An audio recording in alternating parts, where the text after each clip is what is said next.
Question है length of cylindrical wire, wire cylindrical ही होता है, ठीक है, केवल वर्ड यूज किया है, इससे कोई मतलब नहीं है। इज इंक्रीज बाई 10%, यानी उसके लेंथ में 10% का इंक्रीज किया जाए, रेजिस्टेंस में कितना परसेंट का इंक्रीज होगा ये बताना है। यानी लेंथ में अगर 10% इंक्रीज किया जाए तो उसके रेजिस्टेंस में कितना परसेंट का इंक्रीज होगा, क्योंकि आप पढ़े हो ना आर प्रोपोर्शनल टू एल, यही होता है ना। यानी जब लेंथ इंक्रीज होगा तो रेजिस्टेंस इंक्रीज होगा, और अगर लेंथ में आप 10% इंक्रीज कर दिए तो रेजिस्टेंस में कितना इंक्रीज होगा यही आपको बताना है। बताओ फटाफट। किसी बेलनाकार तार की लंबाई में 10% की वृद्धि कर दी गई। ये मान लो बेलनाकार वायर है, इसके लंबाई में 10% का वृद्धि कर दिया जाए तो इसके प्रतिरोध में कितने प्रतिशत की वृद्धि होगी, यही हमें फाइंड करनी है। क्या करोगे? देखो यहां पे दिया है, इसका मतलब है कि लेंथ जो है वायर है उसका कुछ तो लेंथ होगा ना, पहले स्टार्टिंग में कुछ तो लेंथ होगा, तो क्या मानोगे? लेट इनिशियल लेंथ आप ले लो इसको, इनिशियल लेंथ। इसके दो मेथड है, एक पहला मेथड देख लो, इनिशियल लेंथ कितना है इसका, यल मान लो, यही है ना, इनिशियल लेंथ कितना होगा, यल होगा। अब उसमें 10% इंक्रीज किया गया, किसमें इंक्रीज किया, लेंथ के 10%। तो जब 10% इंक्रीज किया गया तो इंक्रीज लेंथ, इंक्रीजिंग लेंथ अगर लिखो, इंक्रीजिंग लेंथ अगर लिखिए तो कितना होगा, यल इंटू 10% का मतलब क्या हो गया, 10/100। यल का 10% है तो यल इंटू 10, यानी कितना हो गया अपन, यल अपन 10। यह इंक्रीजिंग लेंथ है, जो न लेंथ इंक्रीज किया गया। तो बाद में जब टोटल लेंथ इसका कितना हो गया, यल डैश मान लो, इतना तो इंक्रीज हुआ, पहले कितना था यल, तो यल डैश ले लो, L plus L by 10 equal to कितना हो गया, 11 यल अपन 10। यह 11 यल अपन 10 कौन सा लेंथ है, इंक्रीजिंग लेंथ, यानी इंक्रीज के बाद लेंथ है, ये तो 10% इंक्रीज हुआ, ठीक है। यहां हमको इंक्रीज लिखना चाहिए, इंक्रीज, चलो कोई बात नहीं, समझ रहे हो ना, यल डैश मतलब 11 यल अपन 10 हो गया। अब पहले कितना था, यल था, तो लेंथ की इंक्रीजिंग करने से उसके वैल्यू में कोई चेंजिंग नहीं होती है, पता है ना, उसके आयतन में कोई परिवर्तन नहीं होता है। तो इसका मतलब है कि जो पहले एल था वो बाद में ए डैश यल डैश होगा। ए डैश क्या है, इसका एरिया है, ए डैश इसका एरिया है, यल डैश लेंथ हो गया, और ए और यल इसका, ठीक। तो इसको क्या लिख सकते हो आप, इसको लिख सकते हो A upon A dash equal to L dash upon L, ये पता ही है। बाकी जब ये यल लेंथ था तो रेजिस्टेंस इसका कितना रहा होगा, आर रहा होगा। तो जब लेंथ, यहां लिख दे रहा हूं, जब लेंथ यल था तब उसमें इसका रेजिस्टेंस कितना होगा, रो यल अपॉन ए। अब बाद में जब लेंथ ए हो गया तब इसका रेजिस्टेंस कितना हो गया, R dash equal to rho l dash upon A dash. दोनों को अगर डिवाइड कर दोगे तो यहां पे आंसर क्या मिलेगा, R upon R dash equal to, दोनों को डिवाइड कर दो तो यल अपॉन ए डैश होगा, ए dash into L upon l dash, यानी ए अपॉन, गलत बोल रहे हो तुम लोग, अरे इसको यल अपॉन ए हो जाएगा ऊपर, पहले यल अपॉन ए, और नीचे जब l dash upon A dash करोगे तो ए डैश ऊपर चला जाएगा, A dash upon l dash, या R upon R dash equal to l upon l dash, यहां पर क्या यल डैश अपॉन यल है, तो इसको रेसिप्रोकल कर दो, इसको क्या लिख सकते हैं, R dash upon R equal to A upon L into L dash upon A, या इसी को लिख दो आप R dash upon R equal to L dash upon L. और अच्छा यहां सही लिखे थे क्या हम, ए अपॉन ए डैश हो गया ना, ए अपॉन ए डैश है ना ये, चलो ए अपॉन ए डैश की वैल्यू कितनी है, ए अपॉन यल डैश अपॉन यल, यहां लिख दो यल डैश अपॉन यल हो गया। अब इसको लिख सकते हैं R upon R dash equal to, यही है ना, आर डैश अपन आर है ना, R dash upon R equal to L dash square upon l square, यही है ना। R dash upon R equal to इसको लिख सकते हैं यल डैश अपन यल का होल स्क्वायर। इतना बड़ा करने का मतलब नहीं है, इसको चाहो तो डायरेक्ट फार्मूला हो जाएगा, ये तो एक पूरा प्रोसेस बताए। ये चीज आप चाहो तो यहां से ला सकते हो, क्योंकि आर इजकल टू पढ़े हो क्या, रो यल अपन ए। अगर इसमें इसकी वैल्यू लिखना हो तो यल से मल्टीप्लाई कर दो और यल से डिवाइड कर दो, तो आर इजकल टू क्या आ जाएगा, रो यल स्क्वायर अपन भी। वैल्यूम क्या होता है, हमेशा कांस्टेंट होता है, रो भी क्या होगा, इसका मतलब है कि जो आर डायरेक्टली प्रोपोर्शनल टू क्या हो गया, यल स्क्वायर। तो जब R proportional to l square, इसको क्या लिख सकते हो, R upon R dash equal to L upon l dash का स्क्वायर लिख सकते हो ना डायरेक्ट यहां से। तब एक सब इतना करने की जरूरत नहीं है, हालांकि ये मेथड है। तो अब यहां पर रख दो value, R dash upon R equal to L dash की वैल्यू कितनी है, 11 यल अपान 100 10 है ना, 10 11 यल अपान 10 और इसकी वैल्यू क्या हो गई, यल का यल से यल कैंसिल, कितना आ जाएगा, R dash upon R equal to 121 upon 100। ठीक है, ये किसकी वैल्यू है, हमको निकालना किसका है, आर डैश इजकल टू कितना हो जाएगा 121 अपान 100 इंटू, और ये आर डैश निकला, ये इंक्रीजिंग एंड टोटल रेजिस्टेंस इतना हुआ, लेकिन पूछ रहा है कितना परसेंट इंक्रीज हुआ। तो पहले कितना था 21 100 आर माइनस आर, इसकी वैल्यू कितनी हो जाएगी, delta R equal to 21 R upon 100, यही हो जाएगा ना। इसको आप यहां लाओ तो डेल्टा आर अपान क्या हो गया, आर इंटू 100 परसेंटेज निकालना है, तो यहां पे क्या हो जाएगा 21 अपान 100 इंटू 100 कैंसिल हो गया, कितना आ गया 21%, यही आपका क्या हो गया आंसर। ठीक, बाकी इस मेथड से आप चाहो तो बिना टाइम लिए, यानी ये सब प्रोसेस नहीं करना है, सीधे आप ये जानिए कि R proportional to l square होता है, इसलिए इसको क्या लिख सकते हैं, R upon R dash equal to L upon l dash का स्क्वायर। पहले लेंथ कितना था यल, बाद में कितना हो गया वो तो निकालना पड़ेगा, 11 यल अपान 100, यहां रख दो R upon R dash equal to L upon 11 L upon 10 का स्क्वायर। ठीक, ए यल सेल कैंसिल होगा, यानी R upon R dash equal to क्या लिख सकते हैं इसको 100 अपान 121, ये ऊपर चला जाएगा, या आर डैश इजकल टू कितना हो गया 121 अपान 100 इंटू आर, ये निकल गया तुम्हारा इतने ही स्टेप में, ये फार्मूले से। ठीक है, R proportional to l square से। बाकी आर डैश निकल गया, बाद में पहले कितना था आर, इसमें से आर को ये इंक्रीज हुआ ना, ये इंक्रीजिंग रेजिस्टेंस है, इसलिए आर को माइनस करोगे तो तुम्हारा 21 अपान 100 आ जाएगा, आर को इधर लाओगे तो delta R upon R into 100 percentage पड़ेगी, समझ रहे हो बात को ना, कर लोगे इस तरह का। अगर इस तरह से कर लेंगे तो क्वेश्चन बताओ तुम लोग फटाक से। एक क्वेश्चन को ध्यान रखना, थोड़ा सा चेंजिंग है, इसमें क्वेश्चन है, ये क्वेश्चन क्या था ध्यान दो, एक क्वेश्चन था कह रहा है कि find the percentage increase, find the percentage increase in the resistance of wire, और इस क्वेश्चन का वर्ड को सुनना, length of copper wire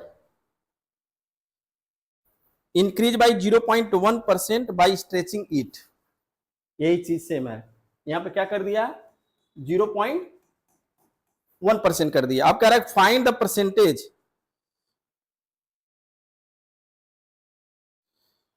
find the percentage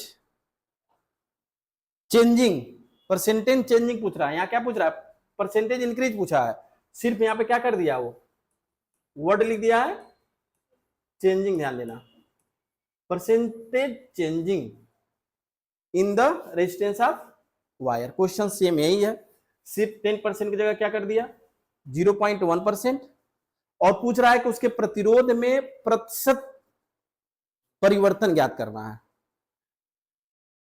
अब ये नहीं है कि इंक्रीजिंग हो रहा है या डिक्रीजिंग हो रहा है, वो कह रहा है कितना परसेंट उसमें चेंजिंग होगा।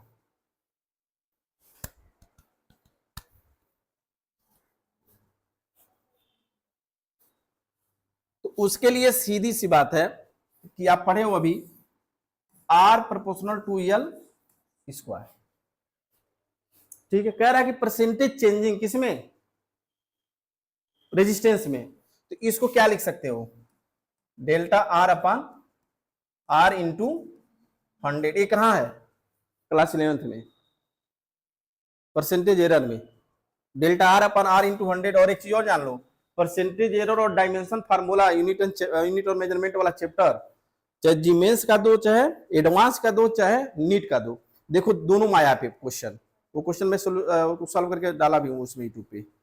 उसमें यानी यह जो चैप्टर है परसेंटेज एरर और डायमेंशन एनालिसिस वाला चैप्टर बहुत इंपॉर्टेंट है, और दोनों एग्जामों में आपके आना है। दोनों एग्जाम नहीं, चाहे कोई भी एंट्रेंस दो, खासतौर से मेडिकल इंजीनियरिंग का, बीएससी नर्सिंग और किसी का भी, वो आना ही आना है। तो परसेंटेज एरर वही है, डेल्टा R अपन R इंटू 100। अब एक चीज दिमाग में सेट कर लो, तुम्हें अब स्मार्ट तरीके से पढ़ना है। क्या पढ़ना ये जरूरी है, भूसा दिमाग में भरने से मतलब नहीं है। साइलेंट होके जितने इंपॉर्टेंट पार्ट है उसको पहले आप तैयार कर लो अच्छे से, जो चैप्टर फिक्स है कि उससे क्वेश्चन आपके आना ही आना है। 10 साल का साल पेपर रखोगे, तुम्हें पता चल जाएगा किस पेपर से किस पार्ट से क्वेश्चन हमेशा आया हुआ है। मैं बोर्ड की बात नहीं कर रहा हूं। डेल्टा R अपन R इंटू 100 इसको अगर लिखते हो तो एल स्क्वायर को क्या लिखोगे, हाँ 2 इंटू डेल्टा L अपन L इंटू 100, इसको ऐसे भी लिख सकते हैं। तो डेल्टा L अपन L क्या है 2%, 0.1%, कितना दिया क्वेश्चन में 0.1। तो ये डेल्टा R अपन R इंटू 100 क्या है, रेजिस्टेंस में चेंजिंग है, और इसकी वैल्यू हो गई 0.1 इक्वल टू 0.2% आंसर।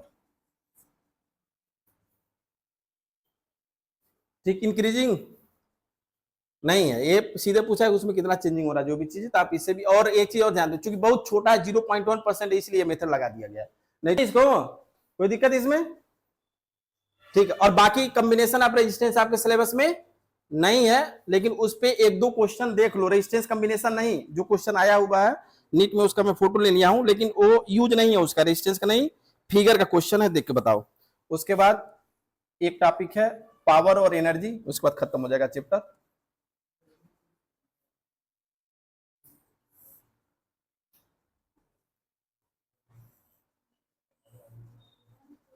ये आपका है 100 ओम और ये है 200 ओम, 200 ओम। यहां दिया 15 वोल्ट, ध्यान देना बहुत आसान क्वेश्चन है। इसकी वैल्यू है V1। चूंकि आप जानते हो जब सीरीज में ऐड करते हैं तो क्या डिफरेंट होता है, पोटेंशियल वोल्टेज डिफरेंस होता है, और सीरीज में पैरेलल में करंट होता है। तो ये तुम्हारा, ये तो जनरली जानती हो सीरीज और पैरेलल। इसमें ये पूछ रहा है कि V1 और V2 की वैल्यू क्या है, बहुत सिंपल क्वेश्चन है। देखो यहाँ पे ये दो सीरीज है, यानी दो रेजिस्टेंस को सीरीज में ऐड किया गया है, और यहाँ 15 वोल्ट की बैटरी से जोड़ दिया गया। तो यह जो 15 वोल्ट की बैटरी इन दोनों में डिवाइड हो रहा होगा ना, तो कह रहा है कि V1 और V2 की वैल्यू क्या होगी। शॉर्टकट बताओ कम समय में, और लेंदी प्रोसेस नहीं जाना कि आई निकालो वो निकालो, ताम कुछ नहीं।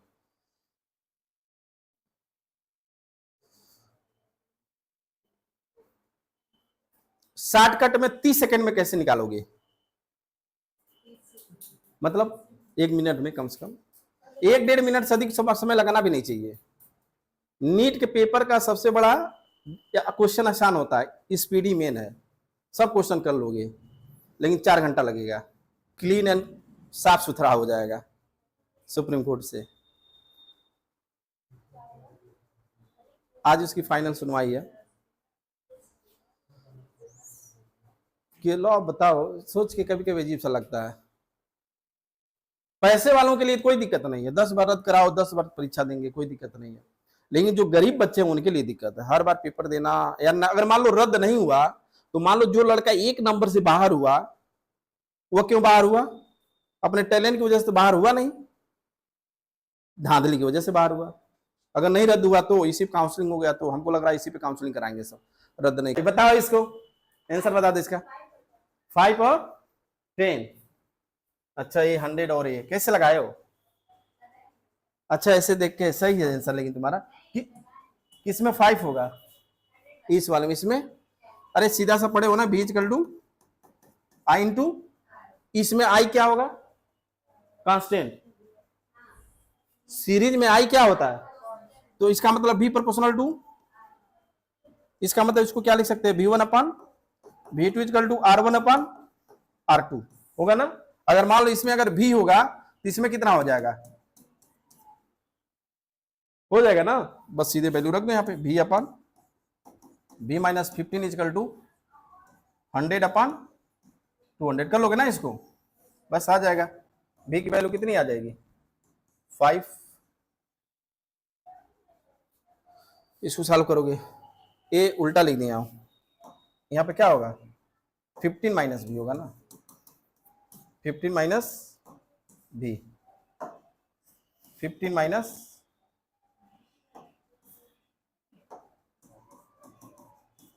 ठीक। एक और बता दो, करंट आप बता दीजिए।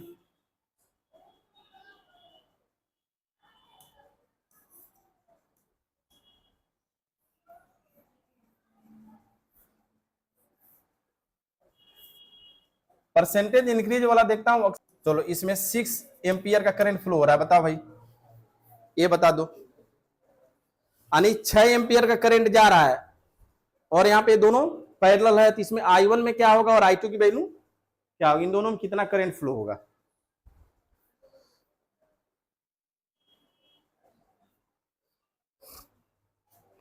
अब इसमें वोल्टेज तुम्हारा कांस्टेंट होगा, वोल्टेज कांस्टेंट होगा।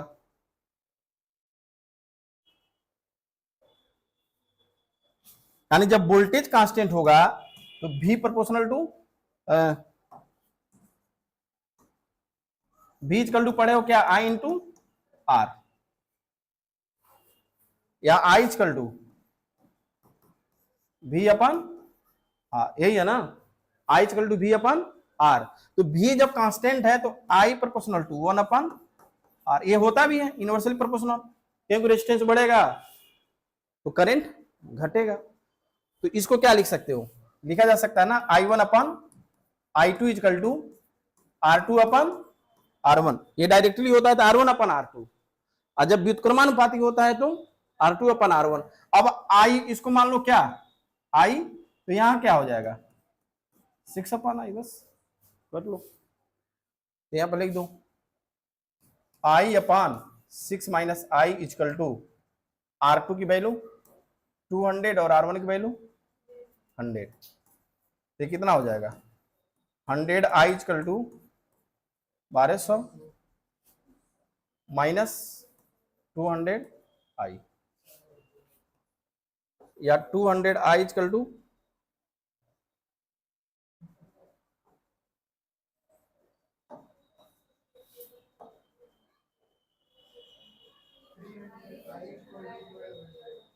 300 I इक्वल टू 1200, या I इक्वल टू कितना हो गया? 4 एम्पियर। यानी इसमें तुम्हारा कितना है? 4 एम्पियर, तो इसमें कितना हो जाएगा? 2 एम्पियर, बस ठीक। कर लोगे ना इस तरह का क्वेश्चन, आई और भी अगर पूछ दिया जाए इस तरह का तो ठीक है। चलिए नेक्स्ट हम लोग देखते हैं electric energy. Electric energy, carbon resistance वाला क्वेश्चन कर ले रहे हो ना? कार्बन रेजिस्टेंस वाले में कोई दिक्कत? क्या था उसका कोड याद रखो केवल, बी बी, ए बी कहां से? B B Roy, B B Roy, great Britain very good wife, याद रखो कोड। हाँ अरे कोड है, ठीक है। तो बी बी मतलब बी क्या है तुम्हारा? ब्लैक है, और दूसरा का बी क्या है? ब्राउन है। R red, O orange, Y, ठीक है, वेरी गुड, वेरी वेरी मतलब नहीं, हाँ हाँ पहले ग्रेट है ना, तो ग्रेट मतलब ग्रीन, ब्रिटेन मतलब ब्लू, वेरी मतलब वायलेट, और फिर जी जो आया वो ग्रे है, ठीक है। लास्ट में तुम्हारा क्या है? वाइट, वाइट का वाइट है। तो कहां से शुरू होगा? जीरो से। ऊपर सबसे पहले 0 1 2 3, बाकी इधर पावर है तुम्हारा 10 पावर 0 10 पावर 1 कर ले रहे हो ना। और फार्मूला उसका क्या था?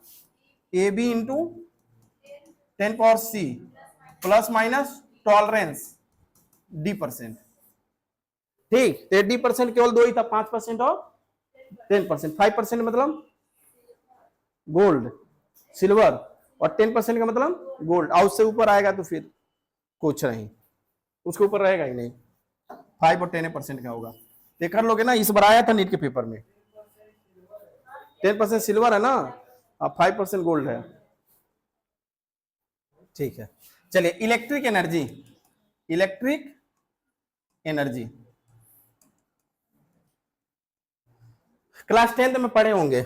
इलेक्ट्रिक एनर्जी, ये आप कंडक्टर अगर ले लो और इसमें जब बैटरी आप कनेक्ट कर देंगे तो इसके बीच एक इलेक्ट्रिक फील्ड हो जाता है, प्रोड्यूस हो जाता है। और इसमें जो इलेक्ट्रॉन होते हैं वह VD वेलोसिटी से ये मूव करने लगते हैं अपोजिट डायरेक्शन में, करंट फ्लो के अपोजिट डायरेक्शन में। तो अब यहाँ पे देखो, ये यह इलेक्ट्रॉन है, फ्री इलेक्ट्रॉन, और इधर क्या है? पॉजिटिव आयन है। अरे प्लस है ना, ये प्लस इधर जाएगा, पॉजिटिव आयन, यानी करंट फ्लो होने का अपन नहीं, पॉजिटिव आयन इधर जा रहा है। और इलेक्ट्रॉन जब दोनों मिलेंगे तो कोलिजन होगा, जब कोलिजन होगा तो वहां एनर्जी प्रोड्यूस होगा। वही एनर्जी वही इसको हीट कर देता है, किसमें कन्वर्ट कर देता है? हीट एनर्जी में। तो इसका मतलब है कि इलेक्ट्रॉन को, यानी इलेक्ट्रिक एनर्जी क्या होगा? इलेक्ट्रॉन को किसी भी कंडक्टर के वन एंड से दूसरे एंड तक लाने में जो किया गया वर्क होता है। ठीक है, इलेक्ट्रॉन को, फ्री इलेक्ट्रॉन को वन एंड से, यानी कंडक्टर के एक सिरे से दूसरे सिरे तक लाने में जो किया गया कार्य होता है, उसी को क्या कहते हो? एनर्जी। चूंकि एनर्जी हमेशा वर्क डन से ही निकालते हो, इसलिए work done equal to W equal to क्या हो जाएगा? मान लो क्यू चार्ज को ला रहे हो, क्यू चार्ज को ला रहे हैं, इसमें किया गया वर्क क्या होगा? W equal to Q into V। क्योंकि क्यू चार्ज को एक पॉइंट से दूसरे पॉइंट तक लाने में किया गया कार्य कोई पोटेंशियल आप कहते हो। W equal to V equal to W upon Q, इसलिए W इक्वल टू क्या हो गया? Q into V। यही तुम्हारा क्या होता है? इलेक्ट्रिकल एनर्जी होता है। अब V की जगह क्या लिख सकते हो? Q की जगह क्या लिख सकते हो? Y इंटू T लिख सकते हो ना। इसलिए इसकी वैल्यू क्या हो जाएगी? VI T। ये सब किस में है? जूल में। V की जगह क्या लिख सकते हो फिर? I into R, V equal to I into R, सब पढ़े हो 10th में। I स्क्वायर इंटू क्या हो जाएगा? RT हो जाएगा। फिर I इक्वल टू क्या हो जाएगा? V upon R। तो क्या हो जाएगा? जब V अपन R करोगे तो V square upon R square होगा, एक आर से एक आर, तो क्या हो जाएगा? V square upon R into T. ठीक है, यानी टोटल जो एनर्जी तुमको मिल गया किस रूप में मिल गया? Q इंटू V, दूसरा क्या हो गया? VIT, और थर्ड हो गया I square RT equal to V square T upon R। ये सब आपके एनर्जी हो गया, और ये सब किस में है? जूल में है। लेकिन यह एनर्जी हीट में भी चेंज होता है, अभी बताया हूं। जब ये दोनों आपस में मिलेंगे, कोलाइड करेंगे, तो वहां पे वो जो एनर्जी होगी वो हीट में कन्वर्ट हो जाता है और कंडक्टर हीट हो जाता है। तो जब हीट में कन्वर्ट होता है तो हीट की यूनिट क्या होती है? कैलोरी। एक जूल में कितनी कैलोरी? हाँ बताओ। अरे वाह, शाबाश। 3.14 किसका मान होता है?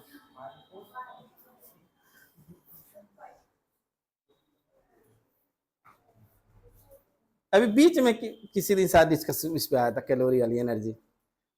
4.18 या 4.2 नहीं होता है? हाँ बताओ। तो एक कैलोरी इक्वल टू होता है ना, कैलोरी आर CA, सही है, वो सही है।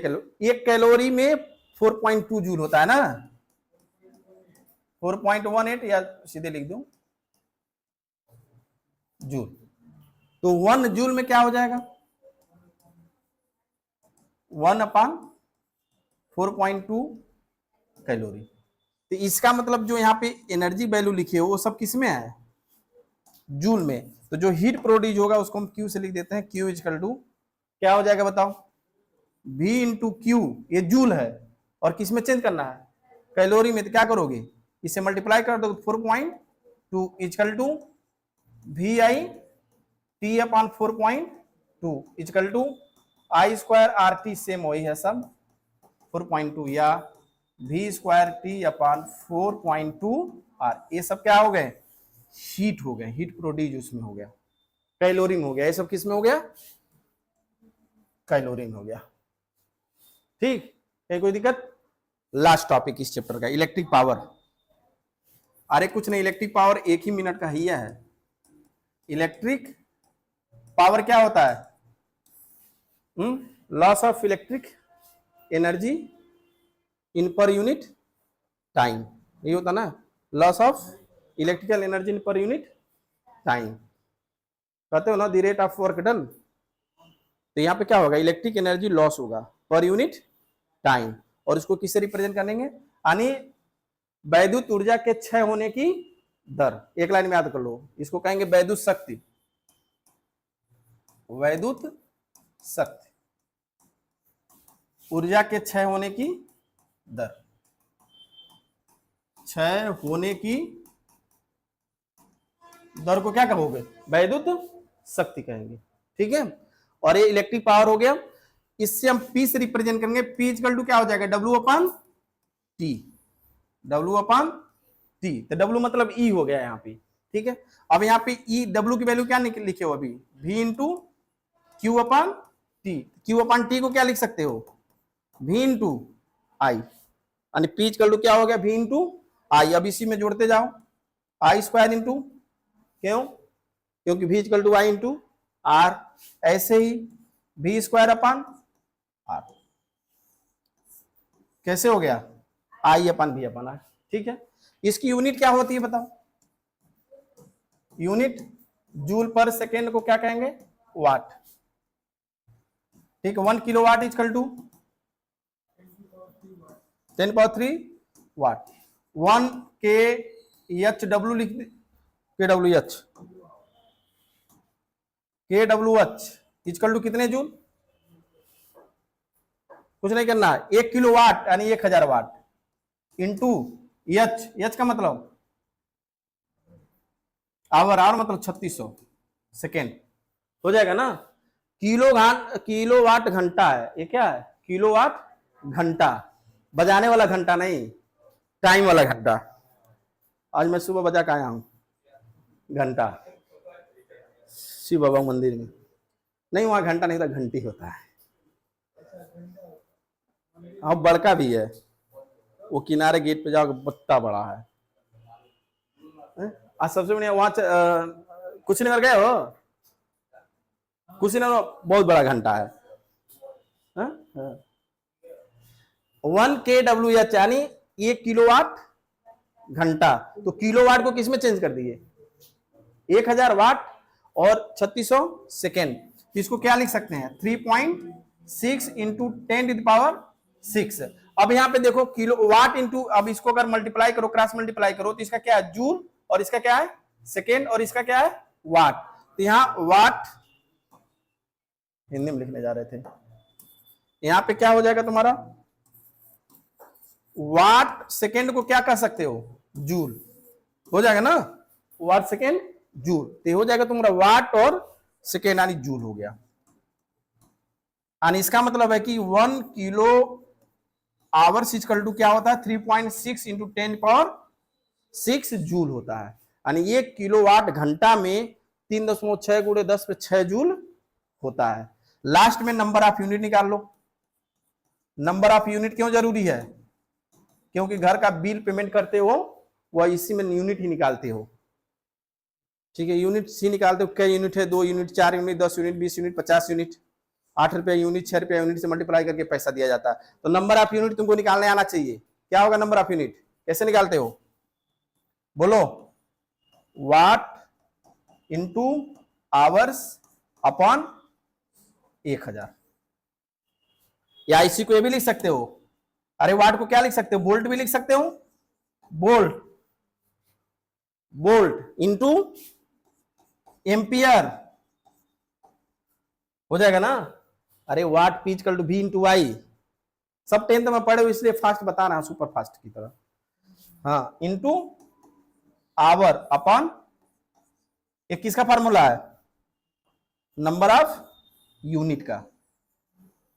ठीक है, अगर तुमको वोल्ट पता है कितना एम्पियर का तुम्हारा वहां करंट है, कितना घंटा निकालना है, और 1000 मतलब नंबर ऑफ यूनिट निकल जाएगा। अब कितना बिल आया उसी में पर यूनिट के हिसाब से गवर्नमेंट डिसाइड की है, उतना मल्टीप्लाई कर दो, तुमको पता चल जाएगा कितना बिल इसको पेमेंट करना है। इस तरह से चैप्टर कंप्लीटली मैंने कंप्लीट हो गया, मैंने खत्म हो गया। उसमें सारे टॉपिक पढ़ लिए जो तुम्हारा नहीं था, बस एक दो टॉपिक छोड़ा हूं, कॉम्बिनेशन ऑफ रेजिस्टेंस जो जनरली आप जानते हो, सीरीज और पैरेलल, वो सिलेबस में है भी नहीं और बहुत ज्यादा जान नहीं रहे इसलिए मैं छोड़ दिया। सीरीज में क्या होता है, R = R1 + R2, और पैरेलल क्या होता है, हाँ बस उसी का अपोजिट है कैपेसिटेंस का। ठीक,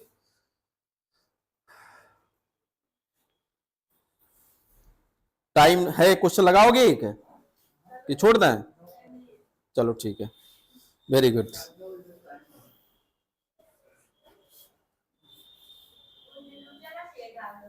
हाँ हाँ, कहाँ गए, घर, स्कूल गए। पिक्चर देख रहे थे, अरे 5 मिनट खाली रुके होते लोग, पिक्चर देख रहे होते।